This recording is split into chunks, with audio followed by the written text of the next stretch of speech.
Hello, কী খবর সবার? কেমন আছেন সবাই? আমি খুব খুব ভালো আছি। আমি সঞ্জনা। আমার নতুন একটি ভিডিও সকলকে স্বাগত। এই শীতের দিনে বিছানা ছেড়ে ঘুম থেকে ওঠাটা বড্ড কঠিন বিষয় বলে মনে হয় বলুন? কিন্তু এই কঠিন বিষয়কে সহজ করার জন্য নতুন এক পন্থা আবিষ্কার হয়েছে। নতুন বলা ভুল, এদের মধ্যে প্রায় প্রত্যেককেই কম বেশি আমি চিনি।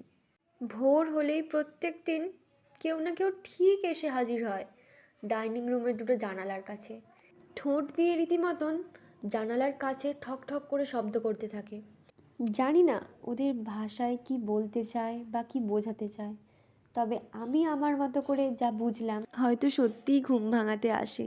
ওরাও বুঝে গেছে শীতের সকালে ঘুম থেকে ওঠাটা বড্ড কষ্টের, আর শীতকালে চারিদিক নিস্তব্ধ থাকার কারণে শব্দটা স্পষ্ট বোঝা যায়। দেখুন না কত রকমের পাখি, দোয়েল, ফিঙে, ছাতারে, বুলবুলি, বউ কথা কও, আরও অনেকে আসে। আচ্ছা, আমার মতো কেউ কি এরকম আছেন, নাকি শুধু আমি একাই? থাকলে অবশ্যই কমেন্ট করে জানাবেন কার কার সকালে পাখির ডাকে ঘুম ভাঙে। সকলে খুব ভালো থাকবেন। আজকের মতো টাটা।